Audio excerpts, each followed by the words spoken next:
Червонская Галина Петровна, вирус судлаач. Вирус судлалын салбарт 45 жил ажилласан. Чумаковын нэрэмжит Оросын академийн вирус энцефалит ба САГ-ын институтад эх орны анхны вакцинуудыг хийхэд оролцож байсан. Эсийн өсгүүрэг гэгдэх биологийн гайхамшигт загварыг бүтээж нэвтрүүлсэн бөгөөд вирусын халдвар сэдвээр диссертац хамгаалсан. Оросын судалгаа шинжилгээний институтад биоэмийн стандартчлал хяналтан дээр 12 жил ажилласан. Вакцинаар дархлаажуулалт ба хүний эрх, ангаа ухааны ёс зүй номнуудын зохиогч.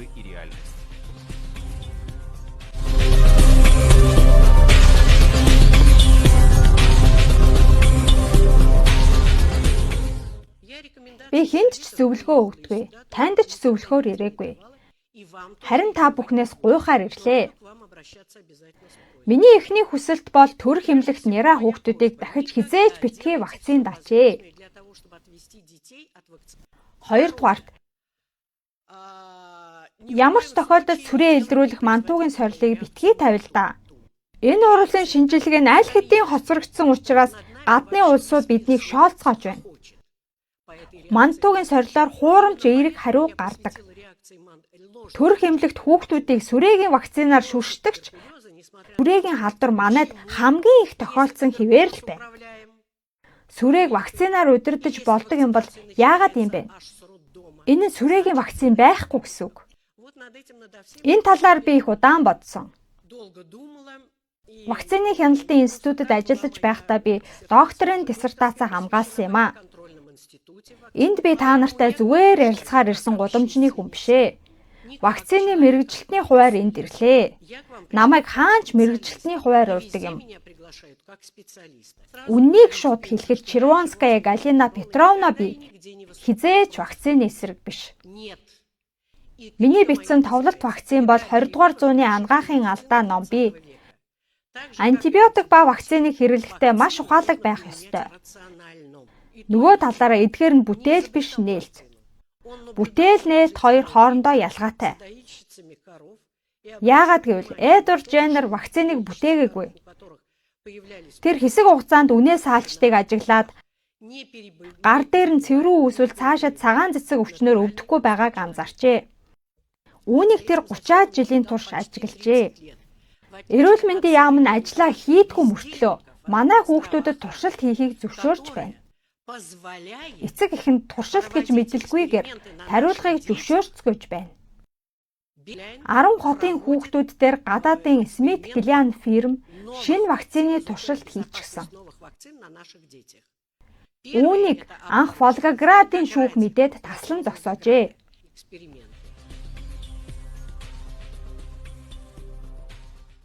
Кристийг мэдлэхээс өмнө ч дархлаажуулалт гэж байсан. Амьд цагаан цэцгээр дархлаажуулж байлаа. Үүнийг яаж хийж байсан бэ гэвэл дараах маягаар. Нэгдүгээр арга нь гэвэл цагаан цэцэгдсэн хүний цамц болон орны давамд эрүүл хүмүүсийг ороох арга юм. Өөр нэг арга бол цагаан цэцгийн дархлаажуулалт үүссэний дараа гараас нь гарт халдаах арга юм. Хоёрдугаар Виктория хатан хаан болон түүний хүү Паулийн гарын арсыг жаахан зүсээд цагаан цэцэгдсэн хүүгийн шархнаас авч тэдний гарын шарханд түрхжээ. Бас өөр нэг арга байна. Цагаан цэцгийн шархны хатсан тав ойдсны дараа нунтаглаад хүүхдүүдийн хамарт эсвэл аманд хийдэг байв. Энтхийн брахманууд эртдээр үед Христийг мэдлэхээс өмнө ингэж дархлаажуулдаг байжээ. Тэд шархны тавыг авч ариун нөхцөлд буталж дараа нь ариутгаад арсны ил шархлуу хийж хүүхдүүд томчуудыг дархлаажуулж байв. Октынхоо гарын гоо сайхныг хамгаалах үүднээс хүүхдүүдэд хөлийн хурууны завсар хийдэг байв. Анх ингэдэг байжээ. Анхны вакциныг 1796 онд Эдвард Женнер гэж хүн хийжээ. Энэ англи эмч үнээ саалчдыг анх ажигласан хүн юм. Цагаан цэцгийн шархны тавнаас авч бэлтгэл хийсэн. Энэ чинь амьд вакцин байхгүй юу? Бүх улс орн цагаан цэцгийн вакцинаас татгалзах шийдвэр гарч хууль сахиулах байгууллагын хяналтанд ор хэрэгжсэн юм а. Жишээ нь Америк. 1822 оноос амьд вакцинаас эрс татгалзсан ч гэлээ цагаан цэцгийн голомтод халдвартай нутаг руу илгээх цэргүүдтэй тарьжээ.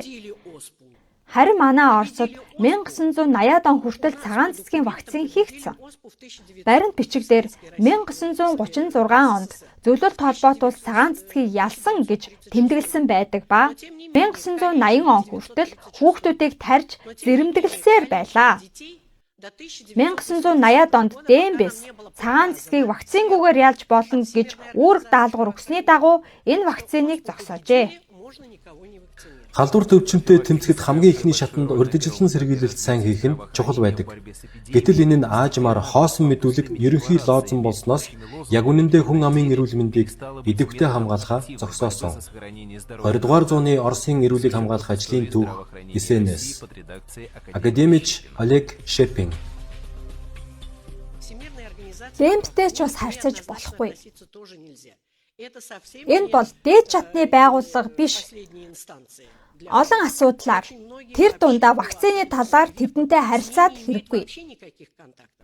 Ашрамт хэлэхэд ДНБ-ийн бичиг баримтанд вакцинжуулалтын тайланг тусгаагүй байдаг. Бидний хүүхдүүдтэй минь хамт вакцинаар шүршиж байна. ДНБ бол вакцины програмын өргөдсөн хороо. Вакцинжуулалтаа боль, хурааж ав. Эсвэл ядаж вакцины хэрэглээг хамгийн бага болгосноор тэдний вакцины иж бүрдлүүдээс салах хэрэгтэй. Тэгвэл цаашдаа энэ хороо байхгүй болно. Манай оронд үүнийг эмнэлгийнхэн ойлгохгүй байгаа нь үнэхээр гайхмаар. Одоо би та нарт вакцинжуулахгүй байх журмуудыг гаргаж хэлнэ. Дурын журамд бас хамааралгүй байх шалтгаан гэж бас байдаг. Санкт-Петербургийн Харит Черняева гэдэг хоёр доктор нэг сэтгүүлдээр хүүхдийг вакцинжуулахгүй байх журмын талаар ярилцлага өгсөн байсан. Энийг би биш, Черняева хэлсэн байхгүй юу? Вакцины дараа хүндрэл үргэлж гардаг нь аль 1797 оноос бидэнд тодорхой болсон. Хамгийн гол нь вакцин эсэргүүцдэг мэргэжилтнүүд үргэлж байдаг.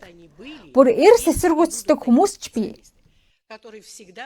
Гэхдээ би тийм хүмүүст орохгүй. Вакцин нь заавал шаардлагатай буюу хэрэглэх хэрэгтэй цаг үе гэж би. Халдварт тахал өвчин сэргийлэхийн тулд хатуу залттай.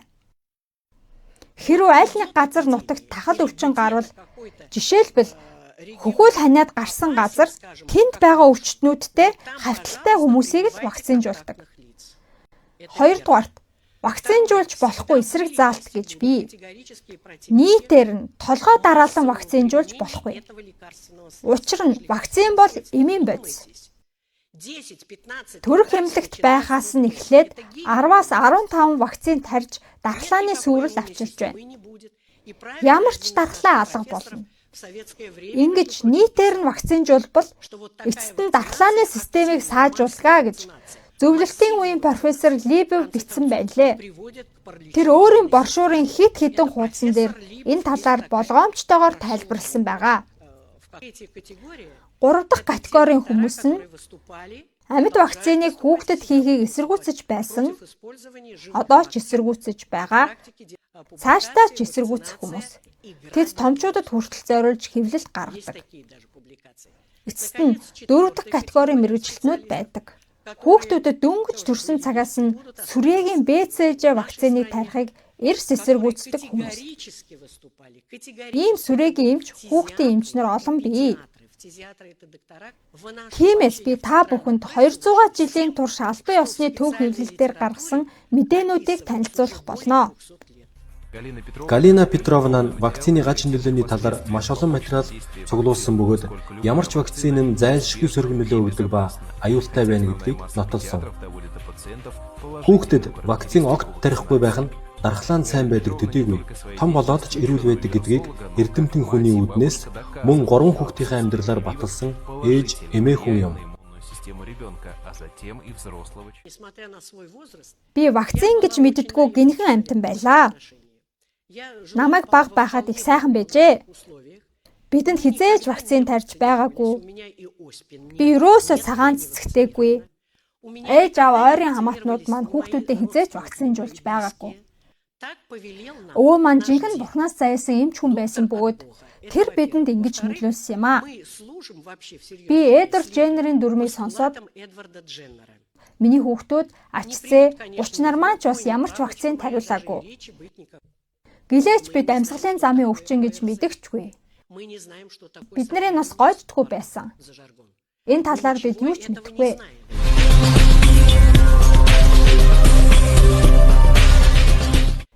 Няра эмчин няраг ажиглаад вакцин тарихгүй байх ёстой байхгүй юу? Харин няра амьдралын эхний 28 өдрийн турш хяналтандаа байлгах ёстой. Энэ 28 өдөр хүүхдийг зөвхөн ажиглах л ёстой. Гэтэл юу вакцин бэ? Энэ чинь гэмт хэрэг. Төрх эмнэлгийн вакцинжуулалт бол гэмт хэрэг. Энийг би хэлсэн юм бишээ. Доктор Суханов хэлсэн. Тэр жинхэнэ Тэнгэрийн хаанчлалын хүн байсан бөгөөд үүнийг бүр эсэргүүцэн тэмцдэг байлаа. БЦЗ вакциныг төрөх эмнэлэг тарахыг эсэргүүцдэг өөр олон юм докторууд бий. Тэр үед ганцхан сүрээгийн вакцин л байсан. Бас нэг үг хэлье. Нэгдүгээр, хэрв ертөнцийн бүх хүн сүрээ, татран, саажилт ба бусад халдварт өвчний үүсгэгчид мэдрэмхий байсан бол аль хэдийн бүгд үхэж сүрээ дуусчих байсан шүү дээ. Олон улсын статистикаас харахад 100 хүн тутмын нэг нь л сүрээгийн микобактерид мэдрэмхий байдаг гэж бий. Иймээс сүрээгээс авармаар байвал 100 хүн тутмын нэгийг нь л аврах хэрэгтэй. Харин энд нийтийн вакцинжуулалт огт шаардлагагүй. Хоёрдугаарт, саагаар өвдөх эрсдэл 500 мянган хүн тутмын нэгдэн тохиолддог. Саажтай хэлбэр нь бас заавал тохиолддоггүй. Хүмүүсийг сайн айлгаж байгаад айдсан дээр нь дөрүүлж тарина гэдэг бол терроризмын нэг хэлбэр байхгүй юу? Тийм ээ, энэ чинь терроризм. Хүний бие махбод өөрийнхөө хууль журмаар ажиллахыг илүүд үздэг. Хэрэг зөрчвөл харгасаар шийдэгдэг. Профессор Аршавский. Хэрв та вакциндаа итгэсээр байвал тэгэлтэй. Би танд зөвхөн мэдээлэл өгч байна. Вакцин бол халдварт өвчнөөс сэргийлэх цор ганц сайн бодис биш ээ гэж. Зөвлөлтийн үед нэг онгой байлаа. Чи эндүүгээ залгавал хувьсгал намын алдар чамлуу асгарч коммунизм руу урагшилдаг гэж. Социализмын үед бүгдээрээ жагсаад коммунизм руу урагшаа гэдэг үг байсан ч энэ зам хаана хүрэхийг хэн ч мэдэхгүй байлаа. Яг үүнтэй ижил вакцины талаар мэдлэггүй байж тэр үеийн шиг нөхцөлд орчоод байна. Одоо Галина Петровна нь Москвад вакцины дараах хүндрэлийн хороонд шүүхийн шинжээчээр ажиллахын зэрэгцээ эрүүл мэндийн хуулийг заст сайжруулахад оролцож байна. Тэрээр халдварт өвчнөөс сэргийлэх дархлаажуулалтын хуулинд голчлон ажилласан.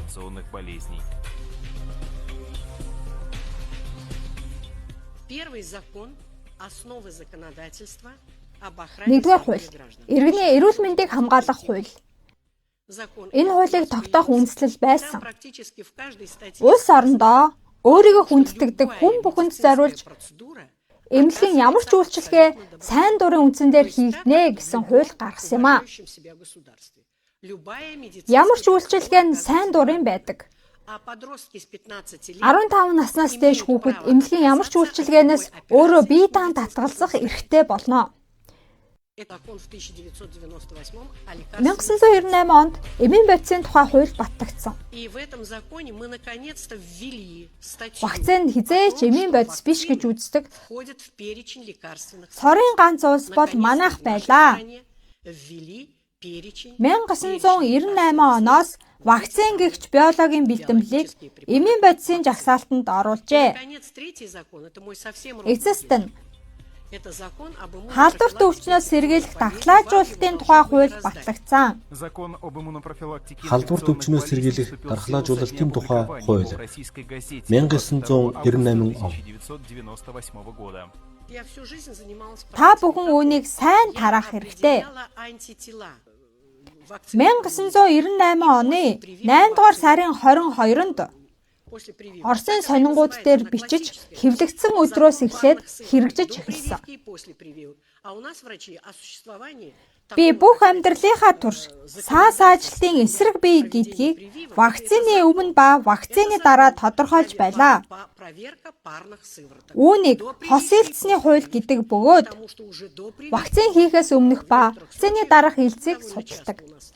Яагаад гэвэл вакцинаас өмнө хүүхдэд сахуу ба татрангийн эсрэг биеийг илрүүлж болдог учраас энэ тохиолдолд хүүхдүүд энэ өвчнөөр хизээч өвддөггүй. Халдварт өвчнөөс сэргийлэх дархлаажуулалтын тухай хуулийн 5 дугаар зүйл. Энд танд яана чи вакцин тариулахгүй бол үгүй штэ гэж хэлэх ёсгүй. Харин вакцины дараа гарч болох хүндрэлийг урьдчилж хэлэх үүрэгтэй байдаг. Ямар ч хүндрэл гаж нүлээ гарахгүй гэвэл худлаа шүү. Вакцины дараа хүндрэл заавал гарна. Заримд нь хүнд, заримд нь хөнгөн хүндрэл гарах нь мэдээж. Би нялх хүүхдийн гэж ярина. Яагаад гэвэл манай аимшигын товлолт вакцины тухай би энд ярьж байгаа тул том хүүхдийн тухай энд хэлээгүй. Бид яг бусад орнууд шиг л дархлаажуулалт хийж байна гэж эмчнэр хэлцгээдэг. Бусад улсууд шиг л вакцина гаднаас авч байна. Энэ 5 дугаар зүйлийг битгий хаагаарай. Дараагийнх нь энэ зүйл дотроо 5-3 гэж би. Ямар ч хүн вакцинаас татгалзах хэрэгтэй. Гол нь татгалзах хүсэлтэд бичгээр бичиж өгөх үүрэгтэй. Энэ юу гэсэн үг вэ гэвэл өөрийнхөө хүүхдийг вакцинуудаас 1 жилийн турш юм уу, насан турш юм уу яг яаж чөлөөлөгдөн гэдгээ бичих. Эмчнэртэй арцалдах хэрэггүй. Эмчтэй уулзахдаа ганцаараа очиж хэрэггүй. Эмчийн өмнө та жуулдаж мэдэх тул нөхрийгөө ахтайгаа ч юм уу цуг дагуулж очиорой. Хүчтэйхэн очиж уулзсан дээр. Тэгвэл тэд олон юм ярьж цамнан загнаж чадахгүй. Татгалзах өрөвдлийг шууд хүлээж авна. Дараа нь 11-р зүйл. Үүнийг бас анхааралтай сонсоорой. Сэргийлэх тарилгыг зөвхөн эцэг эхийн зөвшөөрлөөр тарина. Вакцинжуулалтын арга ажиллагааны ерөнхий зарчимтай танилцсан гэдэг нь тухайн эмч цагаан цэцгийн вакцинжуулалт хийхэд хангалттай бэлэн гэсэн үг биш. Гол нь эмч энэ талаар үнэн зөв мэдлэгтэй болсон байхыг би шаардаж байна. Эдвард Женнер. Өнөөдөр Оросд гендерийн дүрмийг дагаж мөрдөх хэрэгтэй байна. Зүүгээр хатгана гэдэг бол мис заслын нэг хэлбэр гэж хүлээн зөвшөөрөх хэрэгтэй. Хатгалт хийхдээ дээд зэргээр болгоомжтой байх хэрэгтэй. 2 дугаарт дархлаа суларсан хүүхдийг вакциндаж огт болохгүй. Женнер ингэж хэлсэн. Одоо манад эрүүл хүүхэд гэж байха болсон учраас өвчтөе хүүхдүүдэд дуусгахаар шийджээ. Таточенко ВК, Озерцковский НН, Николай Николаевич болон Остинов нар энэ талаар урьдчилж хэлсэн. Остинов сүүлд вакцины талаар диссертац бичихтэй. Ямар ч тохиолдолд хүүхдийг эхний 7 хоногтод вакцинжуулж болохгүй гэсэн байна. Харин манад бүх зүйл эсрэгээр. Тэр ч байтугай Женнерийн эсрэг ажиллаж байна. Цаан зэсэгдсэн хүнтэй хавталтай хүн бүрийг дархлаажуулах албагүй. Зөвхөн хүнд нөхцөл тулгарсан болон хавталтай хүнд вакцинжуулалт хийх ёстой. Хүүхдүүдэд бодит хамгаалалт байна уу гэдгийг тогтоодгүй улс орон болчлоо. Учир нь вакцинлаа гэд хамгаалалт үүслэе гэсэн үг бишээ. Урд нь цагаан цэцгийн вакцин тариулсан бол заавал цагаан толб үлдсэн байдаг. Бурхны авралаар өөр ямар ч өвчин тийм сорив үлдээдгүй. Үүнийг оншилгоонд хэрэглэдэг. Манай ус вакцинжуулахаас өмнө хамгаалалт байна уу гэдгийг шалгалгүйгээр буу удган шиг л ажиллах юм. Бактерийн эсрэг ба вирусын эсрэг вакцинууд гэж бий. Аль аль нь амьд ба өхүүлсэн хэлбэрээр үйлдвэрлэгддэг. Вирусын эсрэг өхүүлсэн вакцинуудад жишээлбэл саас ажилт, томуу, энцефалит, херпес, А гепатит, мөн галзуугийн эсрэг вакцинууд орно. Вирусын эсрэг амьд вакцинууд. Саас ажилт томоогийн вакцинууд нь амьдарч бий, ухуулсан ч бий. Томоогийн эсрэг амьд вакциныг зөвхөн Орос, Хятад хоёрт л хэрэгжилж байна. Өөр хаач хэрэглэхгүй байгаа. 25 жилийн өмнөөс Америк зэрэг өөрсдийгөө хүндэлдэг улсууд саас ажилтны вакцинаас татгалцсан. Манай Оросд их санаа тавьж вакцин нийлүүлдэг Америк хүртэл шүү. Хаалт гэж. Япон байна. Өөрсдийн хүүхдүүдэд маш их хамгаалдаг. Тэд эртнээс хүйсэн вакцин хэрэглэж байгаа шүү дээ. Канада, Их Британи, Герман ч бас татгалцсан байгаа. Бактерийн эсрэг амьд вакцин үүнд сүрэгийн БЦЖ вакцин нь бид олонго авчирдаг.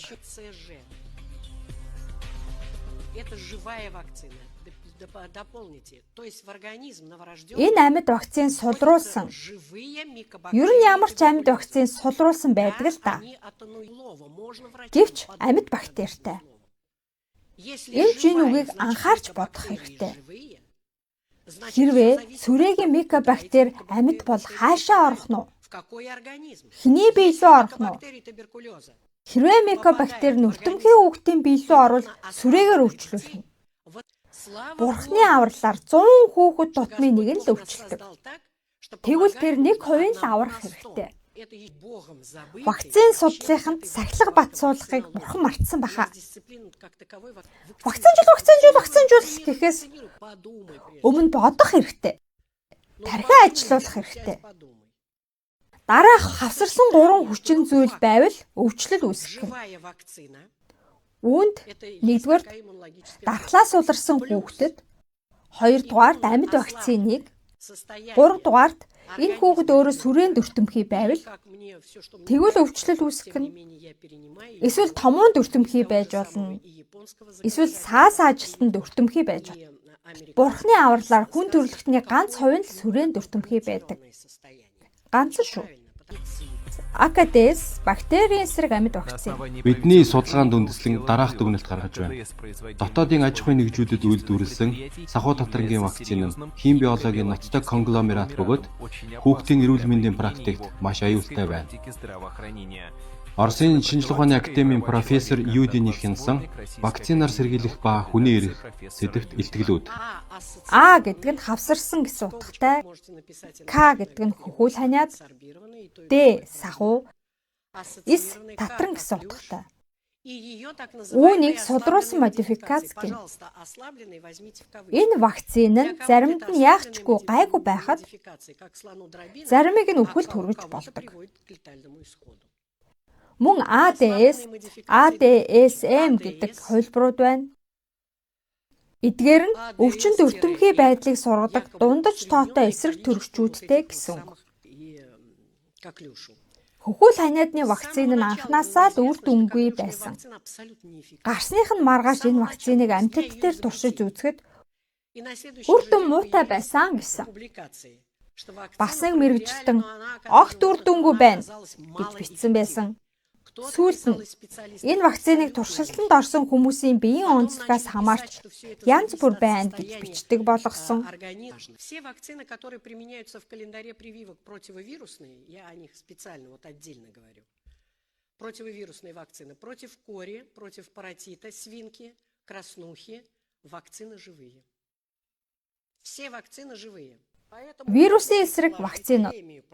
Улаан бурхан, гахаан хавдар, улаанууд. Эдгээр нь бүгд амьд вакцин. Гэлээч одоо улаануудын өвчлөл ихссэн байгаа. Бидний төлөө Франц, Америкчууд санаа тавьж вакцин нийлүүлж байна.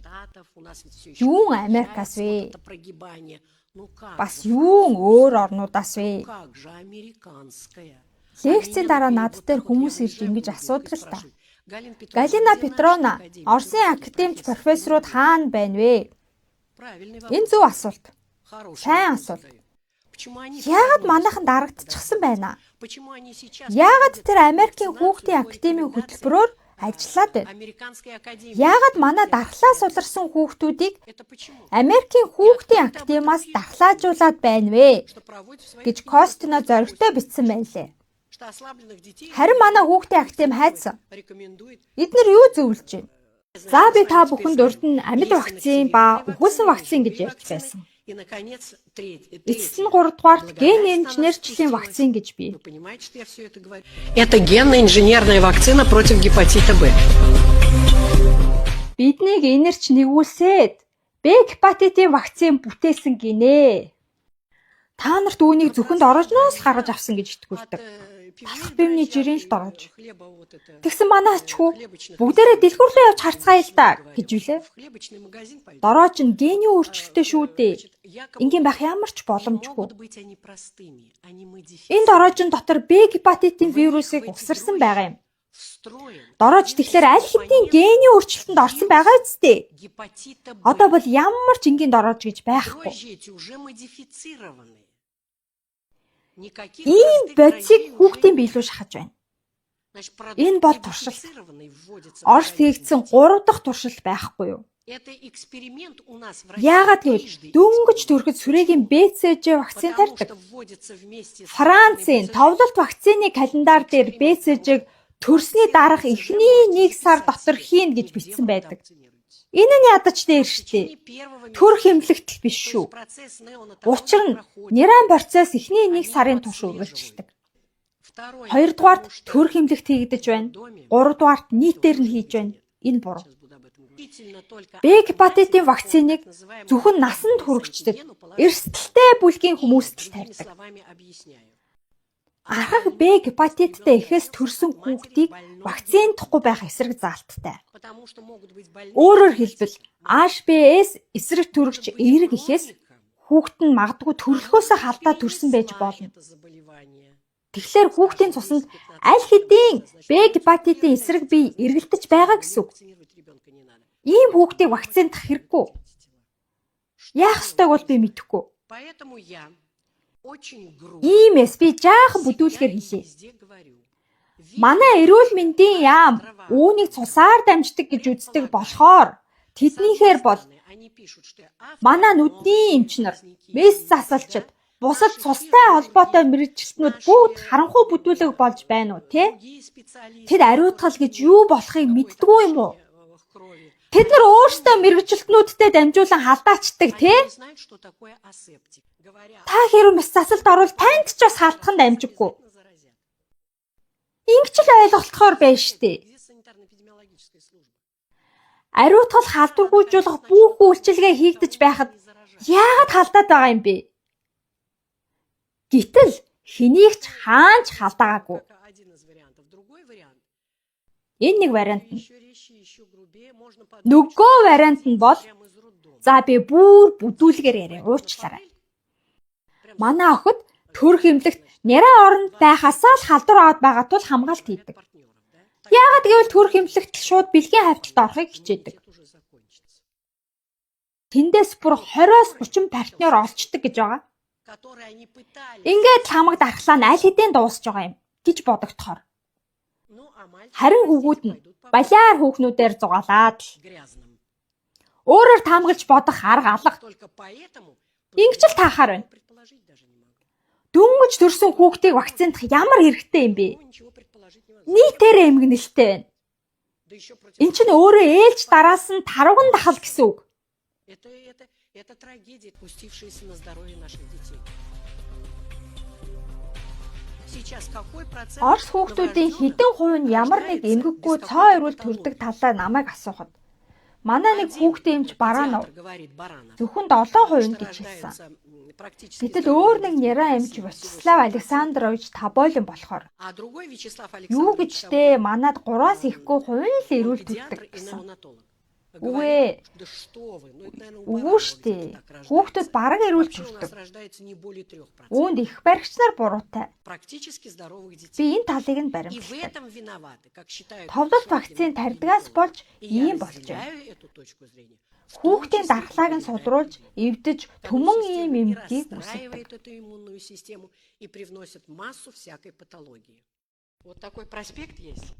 За энэ Smith Glen Beach гэдэг Америкийн хамгийн сайн фирмийн хөтөлбөр байна. Бекпатитийн эсрэг хамгийн сайн вакциныг үйлдвэрлэдэг гинэ. Гэтэл фирм нь өөрөө энэ вакциныг хүндрэл өгч болдог гэсэн. Вакцины дараа гарч болох хүндрэлүүд.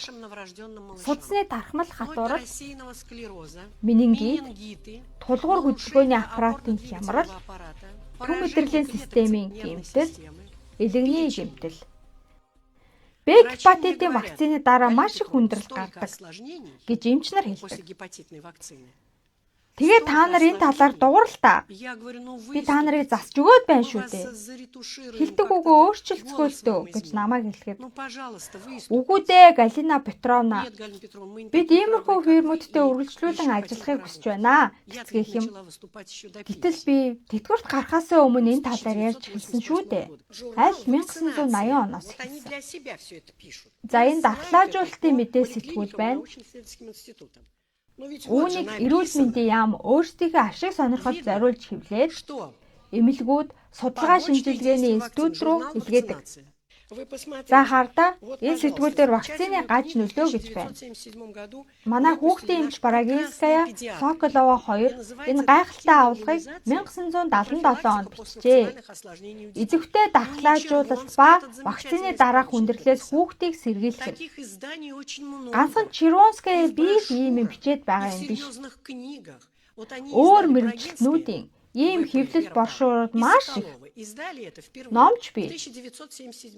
Барагинская Соколова 2 юу бичиж байгаагаа өөрсдөө ч ойлгоогүй байх уу. Манай хүн сурталтнууд үүнийг уншаачгүй болохоор хэвлэхийг нь зөвшөөрсөн. Хэрэв мэдсэн бол дахиж хэвлүүлэх үед нь вакцины дараах хүндрэл гэдэг хэсгийг хасуулчих байсан юм.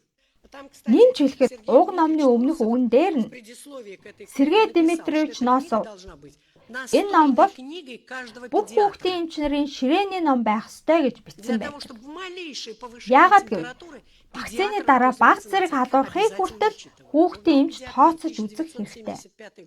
1963 онд Павел Феликсович Стравдовский Дембийн 5 өөр хорооны мэргэжилтнүүдэд хандаж АКД-с вакцины дараа өвхөл хамгийн их байна гэж өөрсдийн ажилласнаа тэдэнд хандаж бичжээ. Хүүхдийн эмчийн сэтгүүлийн 1975 оны эхний дугаар дээр нийтээр нь идэвхтэй дархлаажуулах хэрэгтэй гэж юу? Хэрэгтэй юм уу гэж эргэлдсэн байдалтай бичсэн байсан.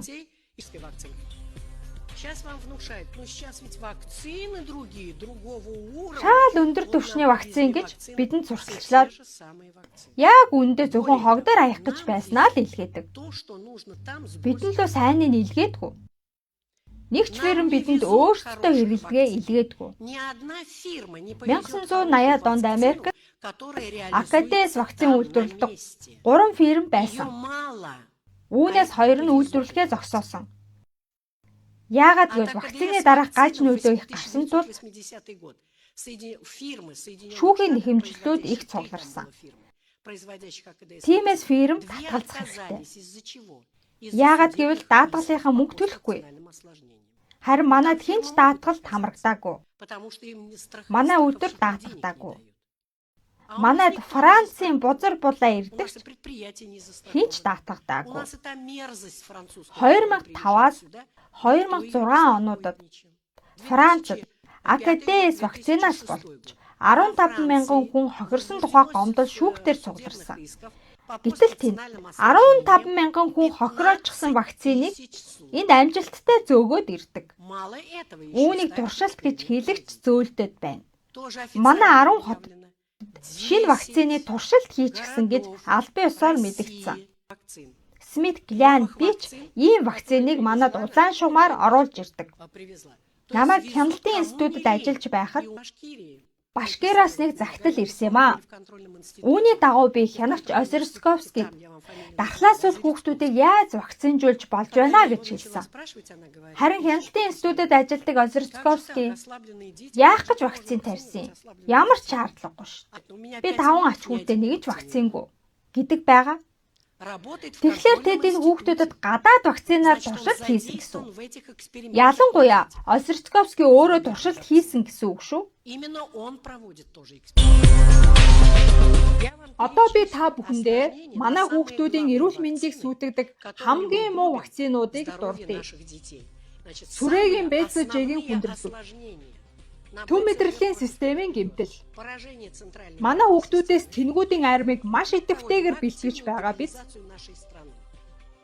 Ясны сүрээ болох нь байна. Ясны чүмэгний өрөвсөл. Цусны хавдар хаанаас үүсээд байна гэцгээдэг. Шууд төр гэмлэгийн вакцинаас үүсдэг байхгүй юу? Хүүхэд дөнгөж төрөөд гадаад орчинд дасан зогсож амжаагүй байдаг.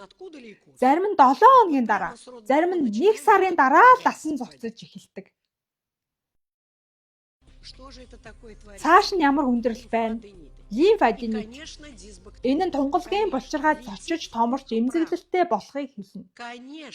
Ашигтай бактерийн дутагдал мэдээж үүснэ. Бид нарт бурхнаас заяасан төрөлхийн микрофлоруудыг хямраадаг. Энэ микрофлоруудын бүтэц хүн болгонд анханасаа өөр байдаг. Иймээс дархлааны онцлог нь өөр төрдөг гэсэн үг. Гэтэл бүгдийг нь ижил гэж үзээд вакцин тарьчих юм. Хүүхэд бүрийн энэ ашигтай бактериудыг хямрааснаар хүүхдүүдэд бактери, вирус нэвтрэн орох хаалгыг нээгээд өгчдөг байхгүй юу? Хүүхдийг асарч хамгаалж байдаг гомеопатик гэмтээсэн тул энэ аимшигтай эмгээг үүсгэж байдаг юм. АКДС вакцины хүндрэлүүд. Энэ нь сахуу дадран хөхүүл ханиадны вакцин юм. Янз бүрийн хэсгийн урал үүсгэх нь байна. Бүр буглаач үүсч болно. Өндөр халуурах нь байна. Төв мэдрэлийн систем гэмтэх. АКДС вакцин болон түүний сулруулсан модификацууд нь тархи нугасыг гэмтээдэг. Бас сүрээгийн БЦЖ-ч тархийг гэмтээдэг. Б гепатитын вакцинч бас тархи нугасыг гэмтээдэг. Ингээд л манайхан улс даяараа тэнийг болцоож байна. Манай хүүхдүүд яагаад оюун ухааны хоцрогдолтой болцоовоо? Яг үүнээс л болж байна. Яагаад гэвэл сэргийлэх тарилга нь заавал хамрагдахыг шаарддаг. Бид хүүхдүүдэд цэцэрлэг сургуулаас нь л ингэж хэрцгийлж байна. Сурах процессыг үүмэлж байгаа тул боловсролын байгууллага дээр тарьж болохгүй. Дархлаажуулалт нь сургах процесстэй ямар ч холбоогүй. Тэрч байтугай Африкийн Түнис гэдэг улсад 1970 оноос нийтийн вакцинжуулалтыг зогсоосон. Хүсвэл өөрсдөө эмнэлгээр явж хийлгэн биз. Зүүгээр хатгана гэдэг бол стресс. Хар тамхичид үүнээс л үүсдэг гэж би боддог. Жаахан хүүхдийг зүүгээр хатгахад өвдөн штэ. Зөвхөн ганц шприцний дараагаар л хүндрэл гарч болдог. Харин бид тариад хариулахаас айдгүй л гисгэдэг. АКДС вакцины дараагийн хүндрэлүүд нь харшлын тууралцууд байна. Бактерианы синдром байна. Шок, анафилаксын шок хүртэл үүсдэг. Мөн ялхсан гинтийн үгэл үүснэ. Энийг чинь би яриаггүй. Брагинская Соклов хоёр үүнийг ярьсан. Бас доктор Романовын диссертацид энэ талаар байгаа. Вирусын эсрэг амьд вакцины хүндрэлүүд. Дахианы өндөгнөөс харшилтай болох нь байна. Махнаас харшилтай болж болох нь байна. Вирусыг дахиа бас бүдэн шувууны үр хөврөлт хийж гаргаад тусгай аргаар боловсруулж тэрбсинжүүлээд дараа нь үүнээс вакцин хийдэг. Энэ вакцины дараа бага зэрэг харшил туурахад л татгалзал үүсч байсан. Би та нарт нэг ном авчирсан. Эрүүл мэнд сэтгүүлийн 2000 оны номер 2 сэтгүүлийн хавсралт байна. Миний өвөө энэ үеийг яаж давдаг байсан гэхээр биднүүсийг цуглуулад хин нэгэн сахуугаар өвжилсэн айл руу дагуулж очдог байлаа. 12-аас 15 хүн дагуулж очно штэ. Кортсон gaхан авдар тулсан айлд албаар зочилж очдог байлаа. Үннээ хэлэхэд 1970-аад онд манай нийгэмд хүмүүсийн дунд саажилттай босон хүн би хараагүй. Эмнэлэгт бол би ийм өвчтнийг мэрэгчлэтний хуваар харж байсан. Сургуульчдэр, институтчдэр байгаагүй. Бидний үед ийм өвчин огт байсангүй. Тэгээд ойр хавийн хүүхдүүдийг цуглуулад өвчтөн иргэдэг байлаа. Тэгэхээр энэ гайхалтай номны 52 дугаар хуудсан дээр юу гэж бичсэнийг харцгаая. Швейцар, Герман, Япон зэрэг олон оронд октод улаануудын вакцин тарьдаггүй. Харин зарим орнуудад улаан бурхан гахаан хавдрын вакцин огт хийдэггүй гин. Харин манайд эсэргээр огт өвдөөгүй байгаа бяцхан хүүхдүүдэд хийж байна. Хэрэв вакцин тариул хэсэг хугацааны дархлаа тогтдог. Хүүхдийг үргэлж хатгаж байж л ийм байлаа. Хэрэв хүүхэд өөрөө өвдвөл насан туршийн дархлаа тогтдог. Насан туршдаа шүү. Хэрэв давтан өвдвөл жишээлбэл хөхөөл ханиадаар өвчлөлбөд зөвхөн 5% нь дахиж өвддөг. Хүн төрөлхтний ихэнх нь халдварт өвчнөд өртөмхий биш биетэй байдаг. Харин та бүхнийг айлгсан хിവэр л байна. Эмч хүн айдас занал хийлэл давталгүй хүний хүмүүс үүрэг хариуцлага ба мэдлэгээ баримтлан вакцинжуулалт буюу эмнэлгийн сэргийлэх тусламжийг үзүүлэх ёстой. Галина Червонская. Гэр бүл төлөвлөх талаар ямар новшийн төлөвлөгөө байдаг гэж нэгэн конференц дээр бидэнд үүнийг тараасан юм а. Энд бэлгэвч хэрэглэх талаар болон гол нь ихэвчлэн жирэмслэлтэй сэргийлэх эмний талаар бичсэн байгаа. Юу гэж бичсэн байна гэд нэгэд үзэхэд 9 дугаар хуудсан дээр нь хүндрэлүүдийг дурдсан байна. Зөндөө хүндрэл гарч болдгийм байна. Эн чинь манай гэрийн залууст хэрэгтэй гэд гэртээ авчирлаа. Манай охин их байрх эмэгтэйчүүдийн эмчилтэй. Тэр үзээд уншиж байснаа. Ээжээ та үүнийг уншсан уу? Үгүй ээ, үзэж амжаагүй байна гэхэд охин минь 9 дугаар хуудсыг үзэлтэй гэлээ. Энэ синхрээр тодруулсныг хардаа. Манай орсуудад юу бичиж өгөө вэ? Яг фирм нь сайн л юм. Гидеон Рихтер. Би энэ брошюрыг үзэх хүртлээр эдэнд итгэж явлаа. Өөрөөр хэлбэл ийм юм хийхийг бид зөвшөөрч байж. Мэдээж хүндрэл гарах нь байх. Нэгдүгээрт жирэмсэлж болох нь байна. Юундаа инээлтэй вэ? Энд жирэмсэн хүн байна. Би залуучуудын холбооны урилгаар Красноярск лекц унших үед тэнд бүр 3-1 жирэмсэн байсан. Юу инээд мантай. 2-дугаарт хүүхэд төрүүлэх. Жирэмсэлж төрөх бол хүндрэл юм гинэ. Энэ брошюр нь Орсуудаа битгий төрцгөө гэж. Гол нь манай эрүүл мэндийн яам ийм туршилт хийхийг зөвшөөрдөг болж таарлаа.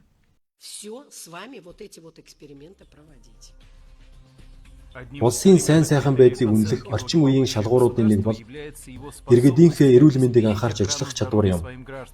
Гэр бүл төлөвлөлт болон нийтээр дархлаажуулах ажлыг хийдэг хороо вакцины дараах хүндрэлийг хариуцахгүй эдгэх ямар ч сэтгэлгүй байна. Ирээдүй болсон хүүхдүүдтэй ингэж хандаж байгаа юм чинь хэтийн төлөв маань ямар байх нь тодорхой биз дээ.